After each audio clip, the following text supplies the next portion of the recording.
Praise the Lord. Hallelujah. கர்த்தர் நாமத்திற்கு மகிமை உண்டாவதாக.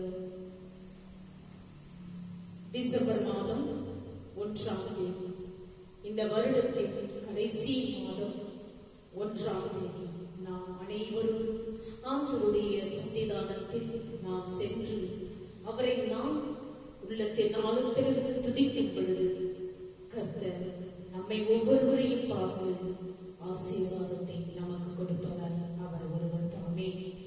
பிரியாவினாலே நாம் அனைவரும் அவருடைய கூடாரத்தில், அவருடைய தேவாலயத்தில், அவருடைய வீட்டில் நாம் அனைவரும் கிறிஸ்தவ பிள்ளைகள் ஆகிய ஒவ்வொரு குடும்பங்களில் உள்ள ஒவ்வொரு பிள்ளைகளும் ஆண்டவரை நாம் துதித்து மகிழ்ந்து அவரை பாடி அவருடைய வார்த்தைகளை கேட்டு அவருடைய திருவிருந்தில் பங்கு கொண்டு அவருடைய ஆசீர்வாதத்தை பெற்றுக்கொள்ள கர்த்தர் இந்த நாளில் நமக்கு ஓய்வு நாளாக கொடுத்திருக்கின்றார். நாம் அப்படியாக அவருடைய ஓய்வு நாளை கடைபிடித்து அவருடைய வார்த்தையில் நாம் பங்கு கொண்டு ஒவ்வொரு நாளும் நாம் அவருடைய வார்த்தையை நம் நாவினால் உச்சரித்து ஒவ்வொரு நாளும் அவருடைய வழியில் நடப்போம் என்றால் கர்த்தர் நம்மை ஒருபோதும் கைவிடாமல் காத்து வழி நடத்துவார். அப்படியாக இந்த டிசம்பர் மாதத்தில் நாம் அனைவரும் ஆண்டவருடைய பிறந்த நாளை கொண்டாடும் இந்த மாதத்தில் அவரை நாம் எப்படி நாம் வரவேற்க வேண்டும்? இந்த உலகத்திற்கு அவர் நமக்காக பிறக்கின்றார்.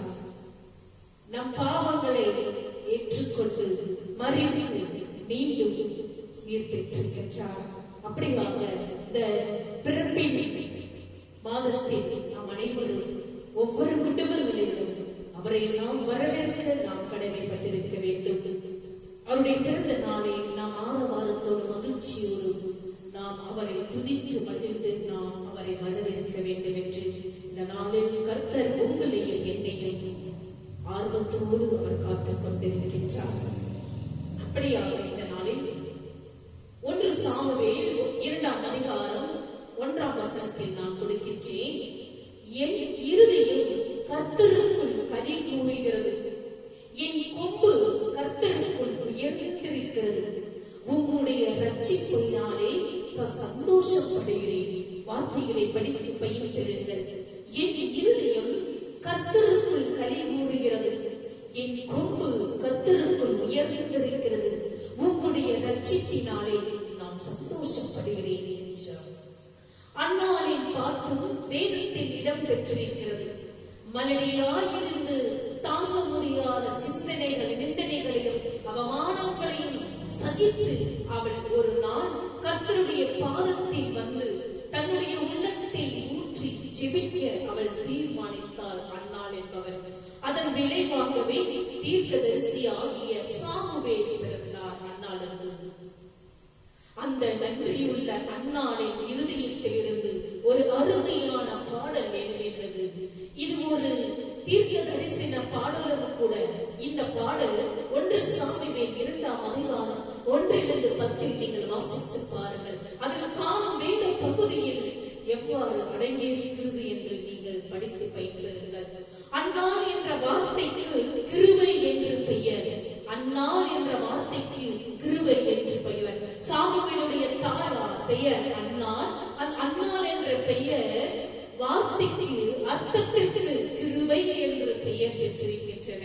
வேதத்திலே 2 அன்னாளை வாசிக்கிறோம். வேதத்தில், வேத புத்தகத்தில் நாம் பைபிளில் அன்னாளை பற்றி நாம் இப்படியாக நாம் வாசித்தது கேட்போம். அன்னாளை குறித்து இந்த அன்னாளுக்கு 2 அன்னாள்கள் இருக்கின்றன வேதத்தில். 2 பேருமே கிருபை பெற்றவர்கள் தான். முதல் அன்னாள் தீர்க்கதரிசி ஆகிய சாமுவேலின் தாயார். இவள் எப்பிராயீம் மலை தேசத்தில் இருந்த எல்கானா என்பவளின் மனைவி. அடுத்த அன்னாள் எருசலேமில் இருந்த வயது சென்ற ஒரு தீர்க்கதரிசி. இவள் ஆசேர் கோத்திரத்தை சேர்ந்தவள். இயேசுவை குழந்தையாக தேவாலயத்திற்கு மரியாள் கொண்டு போன போது இந்த அன்னாள் சந்தோஷத்தோடு களி கூர்ந்து அங்கு கூடியிருந்த யாவரிடமும் இயேசுவை பற்றி பேசினார். லூக்கா 2ஆம் நற்செய்தியில் 36-38 நீங்கள் வாசித்து பாருங்கள். லூக்கா நற்செய்தியில் 2ஆம் அதிகாரம் 36 38 வரை நீங்கள் வாசித்து பாருங்கள். கர்த்தர் நமக்கு நன்மை செய்யும் போது அமைதியாய் இருந்து விடாமல் நன்றியுள்ள இருதயத்தோடு அவரை நாம் துதிக்க வேண்டும், ஸ்தோத்திரிக்க வேண்டும்.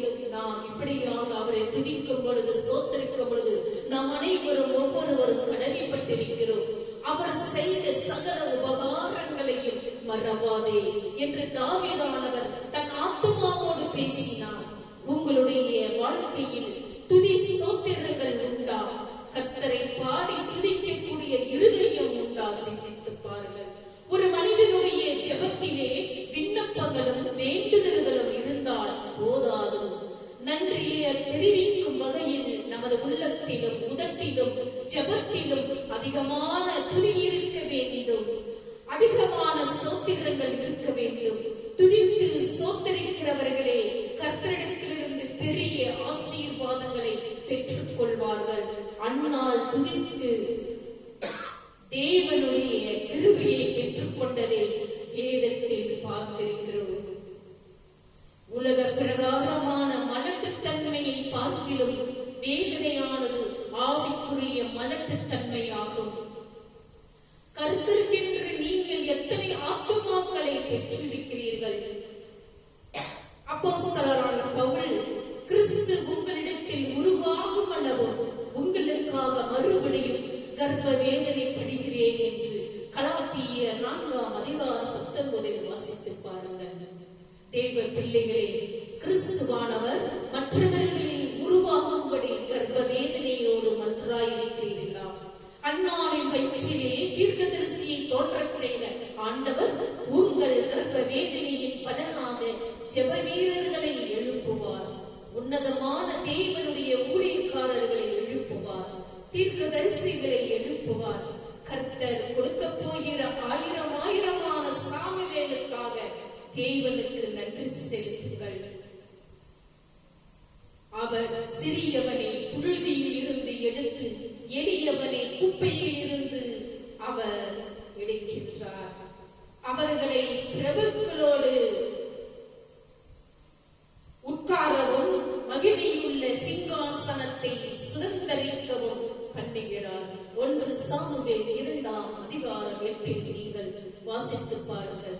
இப்படியாக கர்த்தர் நம் அனைவரையும் அவரோடு ஒன்றைத்து நம்முடைய பிள்ளைகளாக குடும்பமாக அவர் பாவித்து நம்மை ஒவ்வொரு நாளும் காத்து வழிநடத்தி கொண்டிருக்கின்றார்.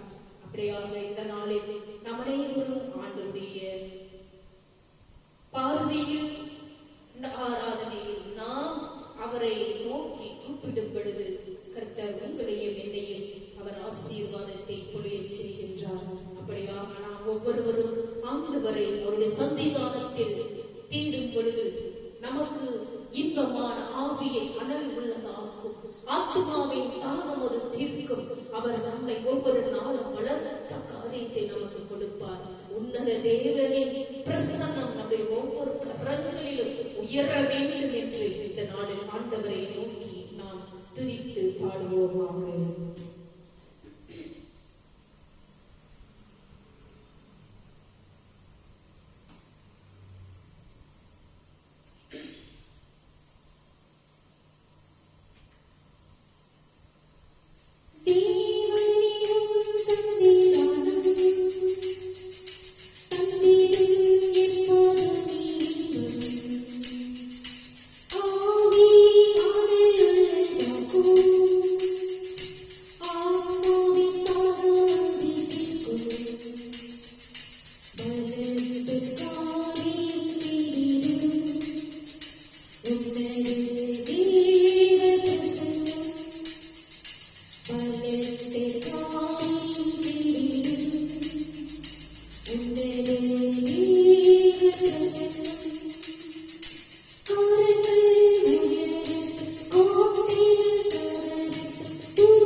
பவுல் தனது சாட்சியை சொல்லும் போது தனது முந்தின நிலைமையை வெளிப்படுத்த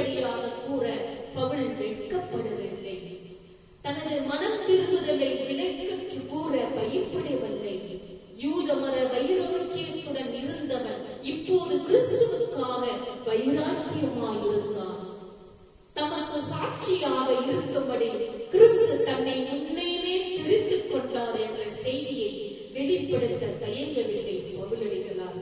கிறிஸ்து என்ற ஒருவருக்காகவே பாடுபட நான் தான் அழைக்கப்பட்டதாக அவன் தைரியமாகவே தன்னை பிரகடனப்படுத்தினான் பவுலடிகளார்.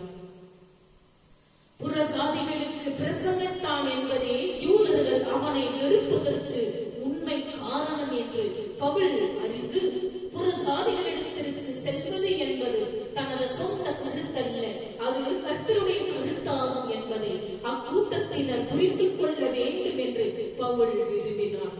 கர்த்தரிடம் கற்றுக்கொண்ட காரியங்களை கடைபிடிக்க தயாரானே என்று அறிக்கை செய்தான் பவுலடிகளார்.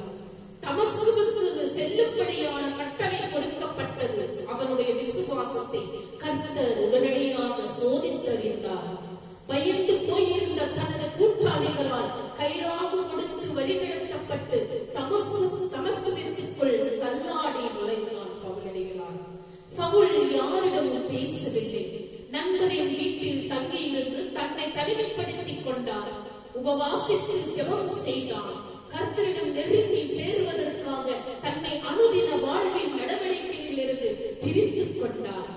அவருக்கு முழுமையாக கீழ்ப்படையவும் தன்னை ஒப்புக் கொடுத்து ஊழியம் செய்யவும் தயாரானான். ஆண்டவராகிய இயேசு கிறிஸ்து உயிரோடு இருக்கிறார் என்றும் அவர் தன்னை புறக்கணிக்கவில்லை என்பதை ஆவிக்குரிய ரீதியில் உறுதிப்படுத்திக் கொண்டார். புதிய ஏற்பாட்டில் சத்தியங்களின் மேல் தன் ஜீவியத்தை கட்டி எழுப்ப ஒப்புக் கொடுத்தான். தனது பாவங்கள் முழுவதும் மன்னிக்கப்படவும் கர்த்தர் கொடுக்கும் மன்னிப்பையும் ரட்சிப்பையும் பரிபூரணமாய் பெற்று அனுபவிக்கவும் வாஞ்சித்தான் பவுலடிகளார். தேவன் அவனது ஜெபங்களை கேட்டு எல்லா விண்ணப்பங்களுக்கும் பதிலளித்தார். கர்த்தர் உம்முடைய வார்த்தையின் வழியே வலையை போடுகிறேன் என்றான். சீமான் பேதுரு லூக்கா 5ஆம் அதிகாரம் 5இல் வாசித்துப் பாருங்கள். லூக்கா நற்செய்தியில் 5ஆம் அதிகாரம் 5இல் வாசித்துப் பாருங்கள். வலை கிழிந்து போகத்தக்க அளவில் மீன்களை பிடித்தான். மனிதனுடைய வாழ்விலே நடக்கக்கூடாதது அல்லது நடக்க முடியாது என்று அறிந்தும் கூட தேவனுடைய வார்த்தைக்கு கீழ்ப்படிந்து தேவ பாக்கியத்தை பெற்றாள் மரியாள். லூக்கா நற்செய்தி 1ஆம் அதிகாரம் 38இல் நீங்கள் வாசித்துப் பாருங்கள். மகிமையின் தேவன் ஆபிரகாமுக்கு தரிசனமாகி புறப்பட்டு வா என்று தேவன் கூறிய ஒரே வார்த்தையை விசுவாசித்து எழுந்து போனாள் மரியாள். பவுலடிகளார் அநேக ஜாதிகளுக்கு தந்தையானான் பவுலடிகளார். அப்போஸ்தலர் பவுலடிகளார் 7ஆம் அதிகாரம் 2இல் வாசித்துப் பாருங்கள். நாம் நம்பும் தேவன் எல்லாவற்றையும் அறிந்தவர். புரிந்து கொள்ளுங்கள் பிரியமான சகோதர சகோதரிகளே, நாம் நம்பும் தேவன் எல்லாவற்றையும் அறிந்தவர். நேரடியாக பதில் தருவார் அல்லது தமது பிள்ளைகளின் மூலம் பதிலை பெறுவதற்கு உதவுவார். மிகவும் இக்கட்டான வேலையில் இருக்கும் எதிர்காலத்தை முழுவதுமாக அறிந்து ஆண்டவர் பவுலோடு இருந்து அவனை நடத்தியது எத்தனை ஆச்சரியமானது. தேவன் ஒருபோதும் மாறாதவர். அவர் ஒருவரே நம் எதிர்காலத்தை அறிந்து நன்மை ஒவ்வொரு நாளும் வழி நடத்துபவர். அவர் நடத்தும் பாதைகளில் நாம் பின்தங்கி விடாதபடிக்கு தேவன் தரும் ஆலோசனைகளை நடப்பதே நேரான பாக்கியம் என்பதை யூதர்கள் விளங்கிக் கொள்ளும்படி செய்தார் பவுலடிகளார். அப்படியாக நாம் அனைவரும் எந்த அளவிற்கு ஆண்டுடைய வார்த்தைகளை படித்து அவருடைய பாதையில் நாம் சென்று கொண்டிருக்கின்றோம் என்று நீங்கள் ஒவ்வொருவரும் சிந்தித்து இந்த நாளில் கர்த்தர் தாமே உங்களை ஒவ்வொருவரையும் ஆசீர்வதித்து உங்களை ஒவ்வொரு நாளும் அவருடைய பாதையில் வழிநடத்த கர்த்தர் தாமே உங்களை ஒவ்வொரு நாளும் ஆசீர்வாதத்தோடு அவரை நாம் ஒவ்வொருவரையும் குடும்பத்தில் ஒவ்வொருவரையும் நம்மை காத்து வழிநடத்த கர்த்தர் ஒருவர் மாத்திரமே அவர் நம்மை வழி நடத்துபவர். இந்த உலகத்திற்கு தேவன் ஒருவரே என்று நீங்களும் நாம் புரிந்து கொண்டு அறிந்து கொண்டு அவருடைய வார்த்தையை ஒவ்வொரு நாளும் படித்து பயன்பெற வேண்டும் என்று இந்த நாளில் கர்த்தர் தாமே உங்களை ஆசீர்வதிப்பாராக.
இறைவா, இந்த காணிக்கையை ஆசீர்வதித்து புனிதப்படுத்தி ஆவியிலும் உண்மையிலும் உமக்கு உகந்ததாக செய்கிறது. இவ்வாறு உடைய அன்பு திருமணம் எங்கள் ஆண்டவருமான இயேசு கிறிஸ்து திருவுடலாக இரத்தமாகவும் இக்காணிக்கை மாறுவதாக அவர் தாம் பாடுபடுவதற்கு முந்தின நாள் வணக்கத்துக்குரிய தம் திருக்கைகளில் அப்பத்தை எடுத்து நோக்கி கண்களை உயர்த்தி எல்லாம் வல்ல இறைவனும் தம் தந்தையுமாக உமக்கு நன்றி செலுத்தி வாழ்த்துரை அப்பத்தை தம் சீடர்களுக்கு அளித்து அவர் கூறியதாகும். அனைவரும் இதை வாங்கி உண்ணுங்கள், ஏனெனில் இது உங்களுக்காக கையளிக்கப்படும் என் உடல் என்றார்.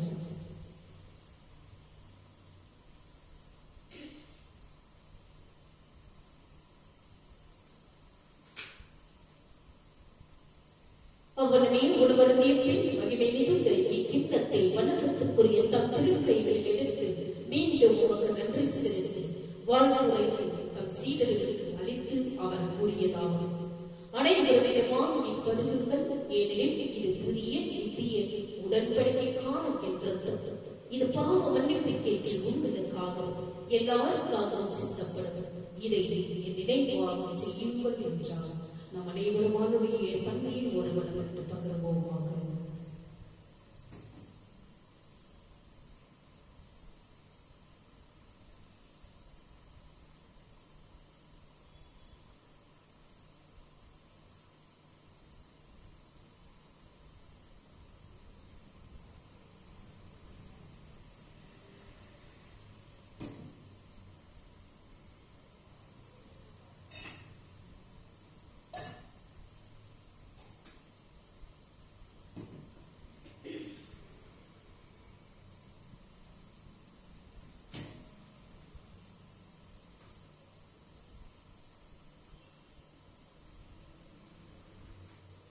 கண்களை மூடி இரண்டு நாம் கர்த்தரை நோக்கி ஜெபிப்போம்.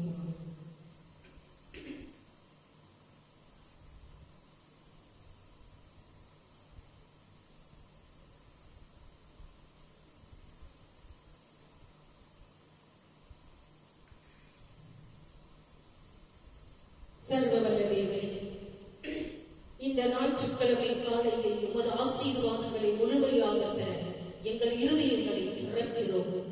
கடந்த வாரம் முழுவதும் நீ எங்களை பாதுகாப்பாக வைத்திருந்தேன். அதற்கு நாங்கள் நன்றி செலுத்துகிறோம். எங்கள் ஒவ்வொருவருக்கும் நீ வழங்கிய பலத்துக்காகவும் ஞானத்துக்காகவும் கிருபைக்காகவும் நாங்கள் நன்றி உள்ளவர்களாக இருக்கிறோம். நாங்கள் எங்கள் ஆசீர்வாதங்களை எண்ணும் போது எங்கள் இருதயங்கள் நன்றியினாலும் துதியினாலும் நிரம்பி வழிகின்றன. இந்த நாளின் சந்தோஷங்களையும் சவால்களையும் நிகழ்வுகளையும் கடந்து சென்ற எங்களுக்கு பலத்தையும் தைரியத்தையும் கொடும். அன்புள்ள கர்த்தாவே, எங்கள் வாழ்வுக்காகவும் எங்களிடம் உள்ள யாவற்றுக்காகவும் உமக்கு நன்றி செலுத்துகிறோம். எங்கள் ஆசீர்வாதமான இரட்சகரே, இந்த நாளை உமக்கு அர்ப்பணிக்கிறோம். என்ன நடந்தாலும் உமது உள்ளங்கையில் எங்களை வைத்திருப்பதை நாங்கள் அறிவோம். தமஸ்குவுக்கு செல்லும் வழியில் சவுலை பவுலாக மாற்றி அவர் பெரிய வெளிச்சத்தை கண்டு அவருடைய ஆவிக்குரிய வாழ்வில் பெரும் மாற்றத்தை அனுபவித்து அதிகாரத்துடனும் வல்லமையுடனும் நற்செய்தியை அறிவிக்க தொடங்கியது போல நாங்களும் அந்த ஒப்பற்ற மகிழ்ச்சியை அனுபவித்து நீர் எங்களுக்கு கொடுத்த திராட்சை தோட்டத்தில் அதிக ஆர்வத்துடனும் உற்சாகத்துடனும் ஊழியம் செய்ய ஜெபிக்கிறோம். இயேசுவின் அருமையான நாமத்தில் ஜெபிக்கிறோம் எங்கள் ஜீவனுள்ள நல்ல பிதாவே, ஆமென். இப்பொழுது நாம் அனைவரும் நன்றி பாடல்களை பாடி அவரை நாம் துதிப்போமாக. கடைசியாக அவருடைய ஆசீர்வாதத்தை பெற்றுக்கொள்வோமாக.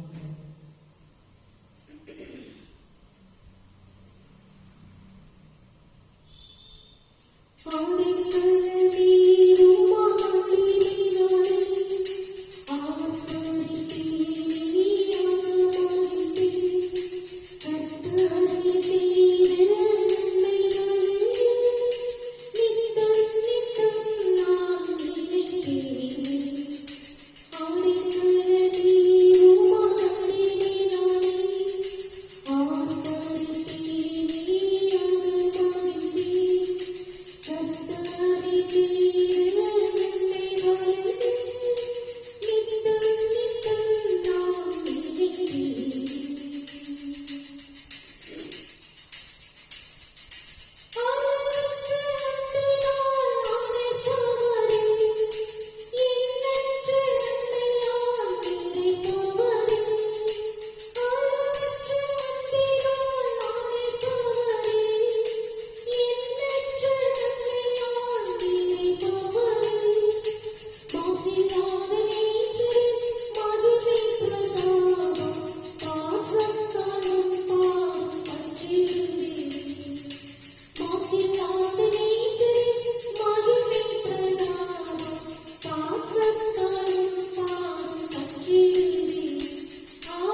சொல்றது, என் ஆத்மாவே கர்த்தரை ஸ்தோத்திரி, அவர் செய்த சகல உபகாரங்களையும் மறவாதே.